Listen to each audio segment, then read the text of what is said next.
Hey all, it is I, Anthony the Canadian Guy, and welcome to Wrestlesode, the solution to your wrestling information problems. Wrestlesode is a member of the Win Column Sports Network, so remember to check us out at wincolumnsports.ca to be kept up to date on everything happening here in Alberta in the world of wrestling.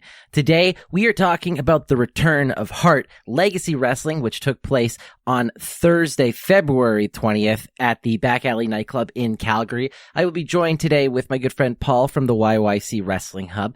We were both at the show, so we're going to talk about that here today. Before we do get into that, a couple quick things to note over the next little bit here in the world of Alberta wrestling, a couple of shows coming up, and another thing that I want to talk about that'll be coming up in May, between May 8th and May 9th, we're going to be having Moments Fest 2020, which is going to be taking place at the Gordon Yellowfly Memorial Arbor in Siksika Nation in Alberta. It is about, I'd say, like 100 kilometers or so east of Calgary, about 50 kilometers or so east of Strathmore, which is where I'm from.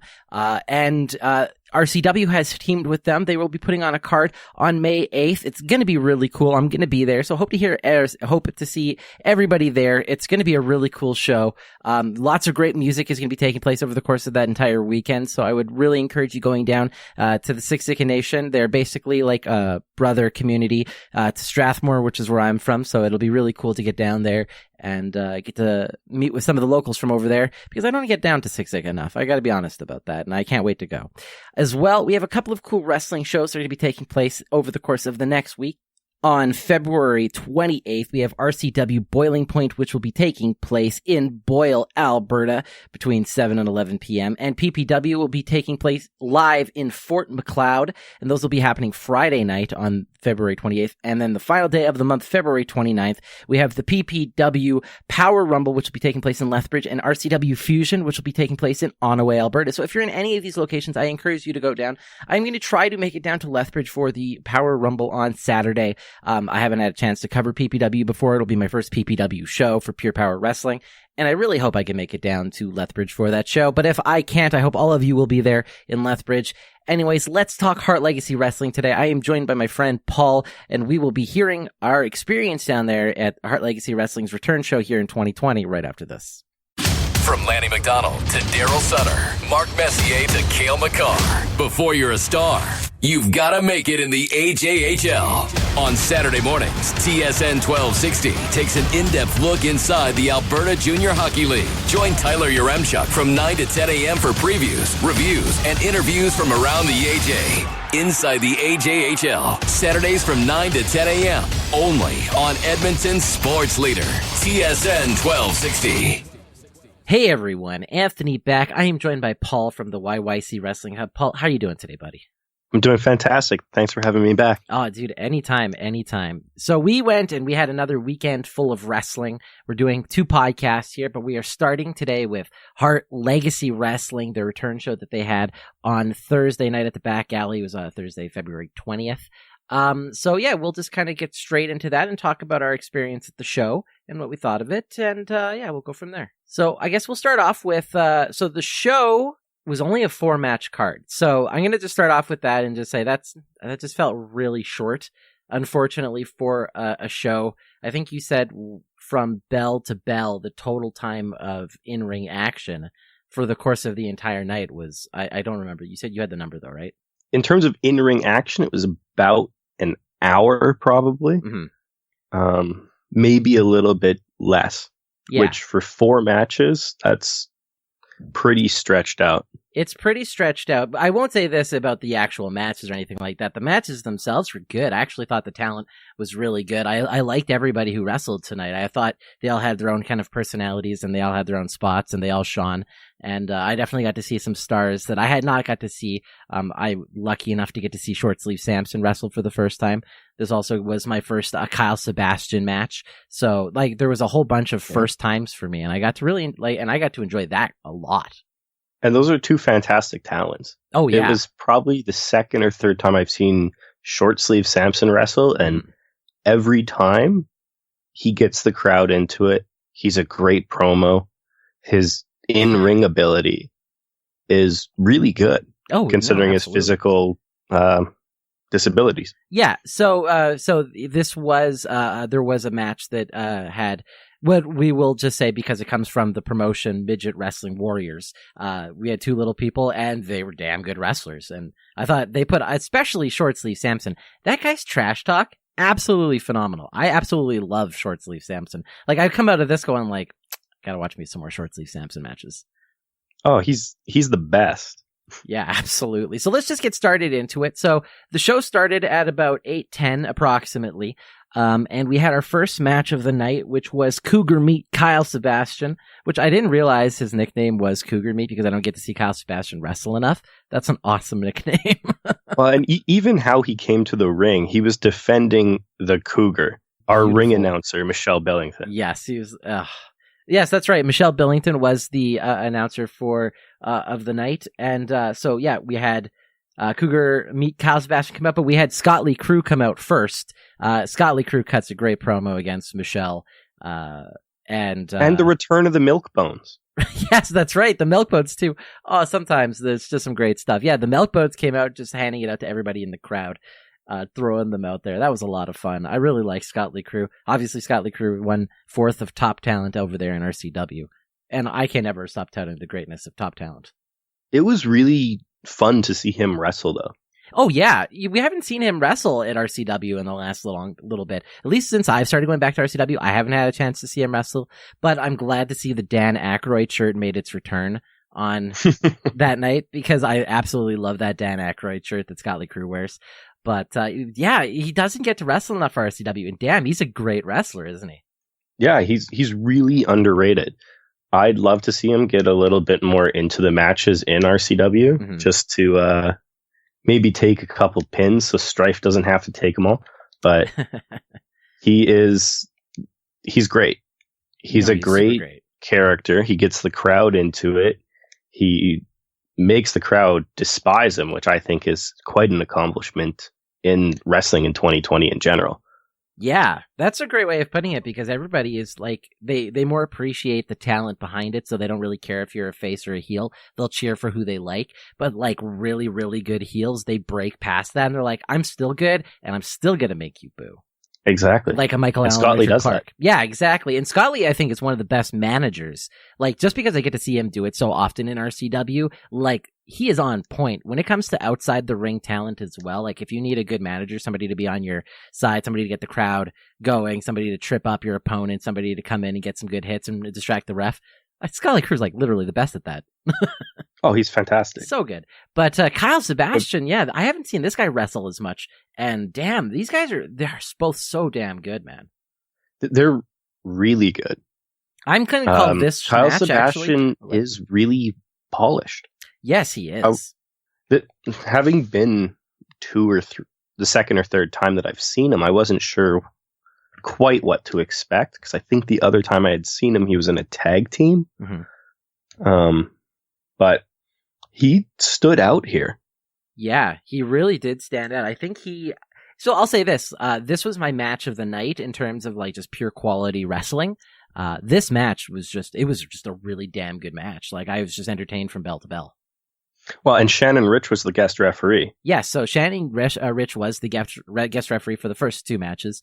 I guess they didn't have a referee specifically for the event, because they had kind of special guest refs throughout the entire show for the 4 different matches, and we'll talk about that as the matches go on. But yeah, Shannon Ritch, he's a damn good ref too. He was really good, and I wasn't sure what to expect, because he was just kind of in the ring. And it was kind of an aside where they just went, oh yeah, and Shannon Ritch will be the referee for this. But he brought more of a MMA referee style. Like, you don't F with me kind of style. Yeah, I really appreciated. But also the way he was counting, right? It wasn't straight up and down. It was kind of, he would pause for a second between every single count of the pin. Mm-hmm. Yeah. It felt like you said, it's very MMA style, but that's what he brings to the table. Him and Ken Shamrock, which we didn't even get to mention, that Shannon Ritch and Ken Shamrock were the like special guests coming to the event for the night, which was really cool. Man, Ken Shamrock, just being in his presence it's intimidating. I'm not gonna lie. He has an aura. He does. It's like he actually stood like 2 feet from me or something while I was having to like pass through the crowd at the back alley, and he just like looked at me, and I just got this like, I don't ever want to mess with a guy like you ever. But yeah, same with Shannon Ritch, like big guy, very very dominating presence. That table that they sat at with like everybody just sitting at that table, I was just like, yeah, that's the table you don't go to. But great. Yeah, I really like Shannon Ritch in terms of like just as an overall wrestler, referee, how he does in a wrestling ring, in a wrestling environment. He does great. He does a fantastic job. He's super comfortable. Ken Shamrock, obviously the same, but it's Ken Shamrock. So, I mean, dude's super comfortable as a wrestler. Yeah, when you're Ken Shamrock, I imagine you're comfortable anywhere you go. Yeah, absolutely. So this match, we did end up having Cougar Meat, Kyle Sebastian pin Scott Lee Crew. Great match. Great to see Kyle Sebastian win. I can't wait to see him wrestle again. Super excited. Hopefully we'll get a chance to go see him here pretty soon, but I'll keep my fingers crossed on that one. Well, they're doing the last man standing match in March. That's true. Yeah, they are doing a last man standing match in March. So hopefully maybe we'll be going to that one as well. I can't remember the next time for the next HLW show. I know it's in March. I think it's the 26th, but you can check out YYCWrestlingHub.com to verify. YYC Wrestling Hub, a fantastic source for all your information for events all around Alberta. So much plug. But no, seriously, I use the website daily. Go check it out if you want to take a look for any of the events happening around Alberta, when and where. He's got all the information there. All right. Next up, we had the match of Sweet Daddy Soul versus Man Dope.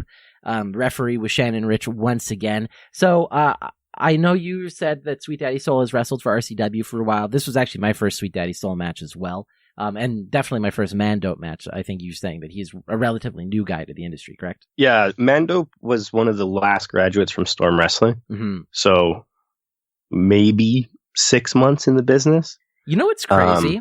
And I'm just going to give this... But Sweet Daddy Soul was also a graduate of Storm Wrestling a few years back. I think he might have been in Travis Cole's class. Maybe I'd have to double check. Oh, that's awesome. Yeah, okay. But Sweet Daddy Soul is... I thought he was one of the most underrated wrestlers in RCW for a long time, but then unfortunately he had the broken leg. It's great to see him back wrestling. I think he wrestled one match for RCW between when he came back and now. Yeah, but it's good to see him back. Yeah, he's a really good wrestler. And I'll say this about Storm Wrestling graduate students, because you were saying that's like Man Dope, he's maybe been doing this 6 months. There is such a level of polish that comes off of Storm Wrestling graduates that you just, like, you can see people who've got the same amount of training, you know, in other places. But Storm Wrestling grads, like, they really do shine. They're really good. Yeah, they have such a grasp on not only the fundamentals, but you can tell that he started to work with them on being able to work the crowd and understanding why everything you're doing matters. And this was one of my thoughts that I had in the match the next night in RCW was, if you think you're taking too long, take longer. That's a quote I always see attributed to Storm and Storm Wrestling Academy. And I think it's really a good rule for these wrestlers coming out, especially when they're so green. Definitely. In fact, that quote was used specifically in my interview with the Thickness Reed Matthews, who said that was like the biggest takeaway he got from Storm Wrestling Academy is, if you think you're taking too long, take longer. Like, if you go up there and you think you're taking a minute and you're taking like 4 seconds, you know what I mean? Yeah, exactly. Yeah, so that's a great way of putting it. And like, this match felt like it was well paced and everything. Sweet Daddy Soul, I gotta just straight up say, probably had my, I can't say attire of the night because Scott Lee Crew's Dan Aykroyd shirt is still just beautiful. But I love the pants he was wearing, the kind of like style, like the genie pants. I don't know what they're called, so I don't want to make that sound offensive. But, you know, think like Aladdin, think the genie, like those bigger kind of puffier pants. I love the look of those. Those look awesome in a wrestling ring. Oh, they do. It's one of my favorite things about his whole character. In fact, during the next match, we'll have those pants come back into play with a comment from Short Sleeve Samson, which I'm excited to talk about. But yeah, in this match, it was really good. I thought, like I said, I think they told a pretty good story, and we ended up having Sweet Daddy Soul pinning Man Dope. And yeah, I think it was a great showcase for Mandope, especially if this is one of his first matches. Sweet Daddy Soul did a fantastic job with this, and yeah, but like in terms of the actual wrestling, like this was all really good up to this point. Yeah, one match that was really good. Yeah, well, 2 matches in. Two matches, yeah. right. And here we come to the third match, which was definitely one of the most fun matches I've seen in a long time. This was the Midget Wrestling Warriors match that had Short Sleeve Samson versus the Golden Boy. And your ref in this was Sweet Daddy Soul from the previous match.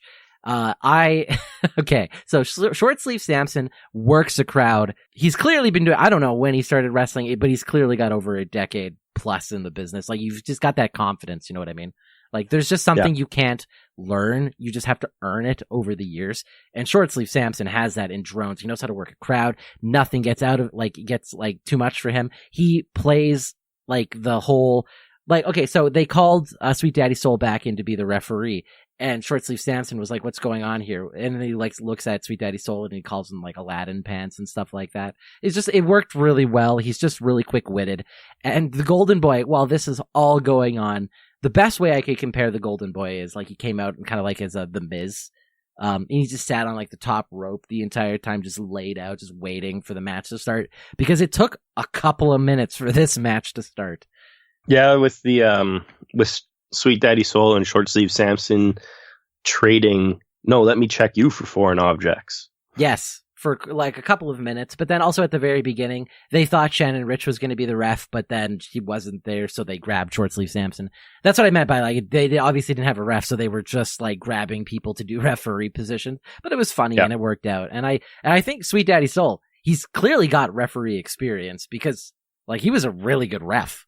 Yeah, he was really good. He was also really considerate of the crowd, like where he would back into a corner and then turn around and look and notice that there are people behind him that can't see, and he would duck down, get out of the way, try to minimize his presence there. Especially because he had such baggy pants, right? Like when he crouches, it creates almost a wall of like you can't see past them. But yeah, he was very conscious of that. He kept moving, so everybody had a chance to see all the action that was going on.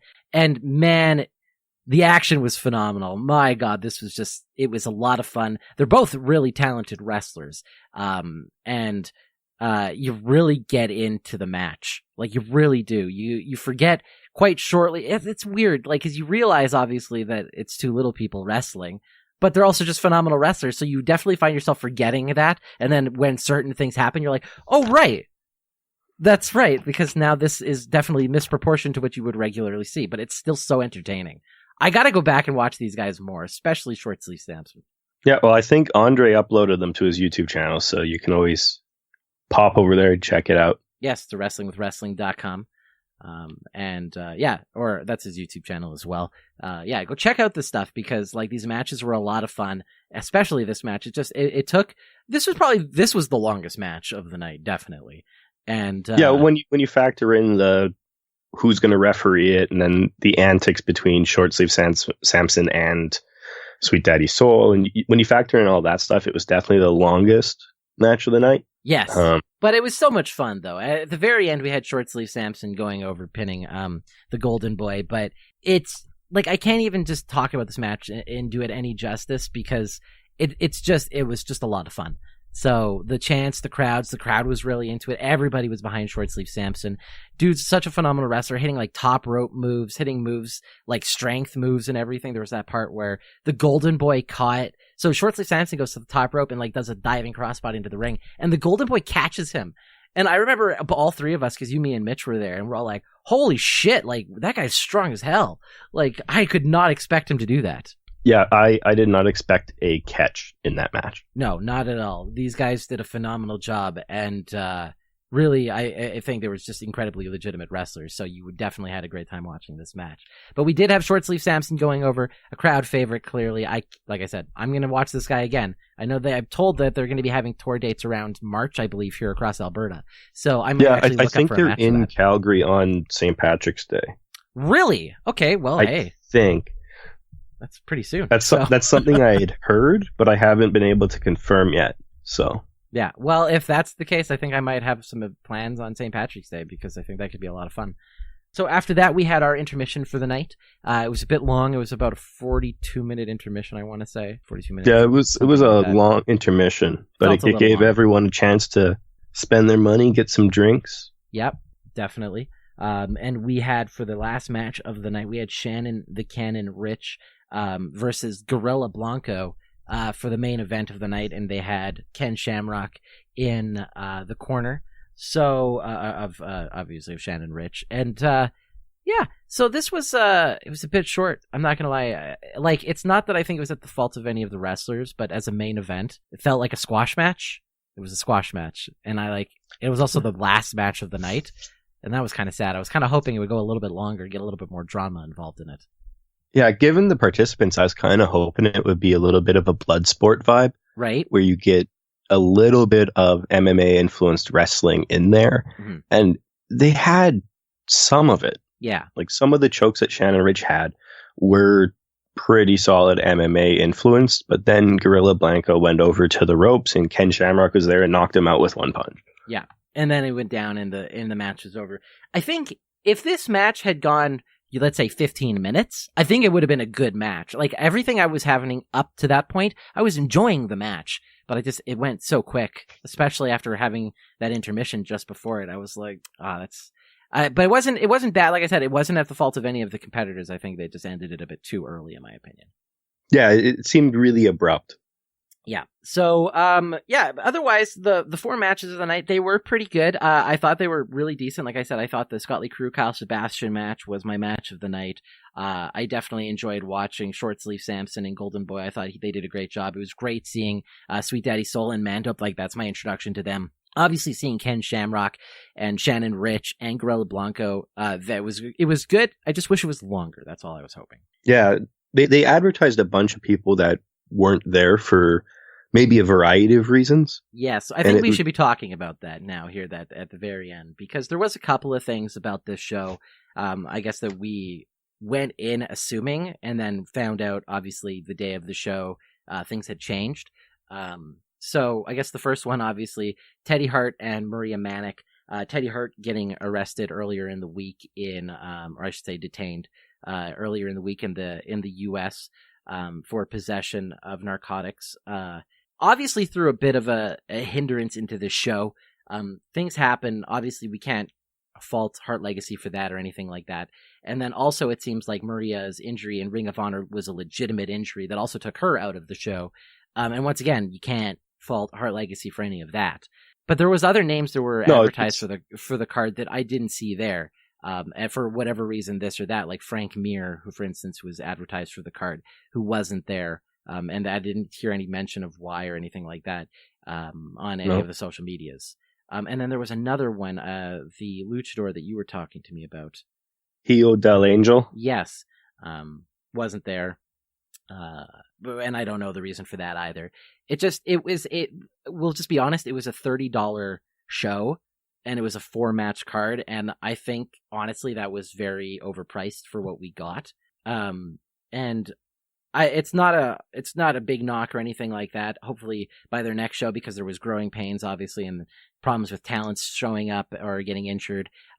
Things happen. It's the nature of the beast. I was just hoping, unfortunately, that we would have maybe another match or two, or maybe the price of the ticket would have been reduced to maybe $15 or $20 from $30, something like that.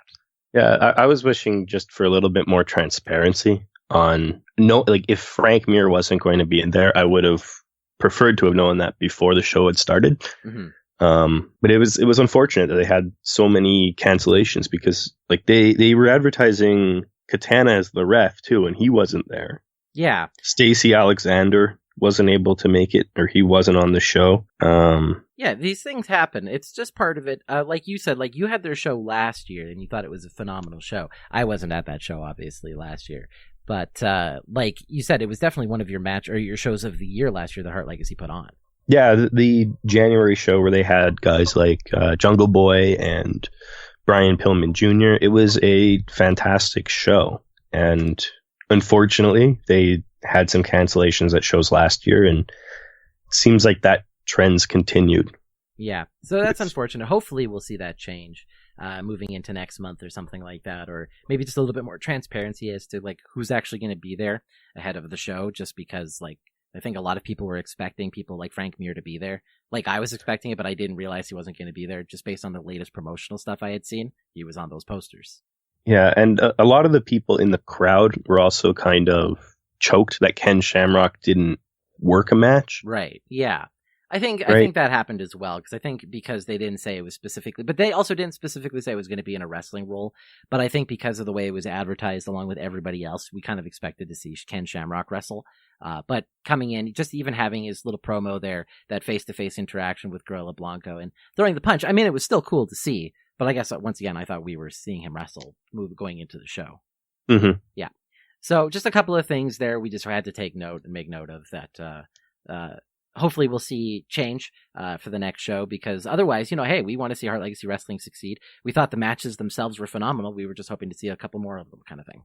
Yeah, absolutely. I want Hart Legacy Wrestling to succeed. I think the more wrestling promotions out there, the more wrestling that you have out in the scene, the better. So the more places these guys have to work, they're only going to get better and better. And I hope that they're able to recover. Because a lot of those people there weren't too happy. Yeah, a couple of people left. I felt a little bit sour, but yeah. But like I said, not necessarily, and not the fault of the wrestlers at all. Every talent there worked their ass off, and I thought did a great job. So definitely absolutely. Not the actual fault of the wrestling. Definitely not the fault of the wrestlers. No. But that does that for today here with Hart Legacy Wrestling. Like I said, they have a return show that will be here in March. Go check that out over at the YYC Wrestling Hub, or YYCWrestlingHub.com. Paul, why don't you go ahead and plug your own stuff, my friend? Well, I think we've plugged it a couple times during this podcast. It's YYCWrestlingHub.com. It has all of the events in Alberta that have been announced on there. I have to confirm a couple, like the Midget Wrestling Warriors shows. I have to confirm when those are happening, but they'll be added to the site as well. And I'm sure if there's any other promotions out there from any cities outside of Alberta who would love just a place for that to be seen as well, I'm sure they could contact you, I'm assuming. Yeah, absolutely. So that they can reach out to me through Twitter at YYC Wrestling Hub, and we'll have a chat and I'll get them added to the site. Phenomenal. Thank you very much again, buddy, for joining me here today. And I will be seeing you tomorrow for our review of RCW's Wrestling Ain't Easy, which was a really fun, phenomenal show that broke some records, which I can't wait to talk about. Yeah, absolutely. Thanks again, buddy, and you have yourself a great day. You too. Thank you again to Paul from the YYC Wrestling Hub for joining me here today to talk a little Hart Legacy Wrestling and their return show here in Calgary on February 20th at the Back Alley. Wasn't the longest show, but what we did get was really fun. I got introduced to a bunch of different characters that I had not had the opportunity to see wrestle before, and I thought it was a really fun little experience. And hopefully when Hart Legacy Wrestling comes back in March, we'll have a little bit more to chat about and see what they're going to be able to do here and the kind of shows that they'll be able to put on moving forward here in 2020. So I'm excited for that. Thank you again for everybody listening in today. I hope you all had yourself a wonderful day. If you liked what you heard, remember to hit that like button and subscribe on whatever podcast app you're listening to this on, because it really does go a long way to help out the show and boost ourselves in the ratings. And if you liked what you heard as well, don't forget to leave us a 5-star rating and review if that is what you want to do. Thank you again, and thank you again to Paul and Hart Legacy Wrestling, and I'll see you all for another show or interview here. Probably it's going to be a show because there was RCW, so there's going to be another episode tomorrow probably. So stay tuned for that. Thank you again and have yourself a wonderful day.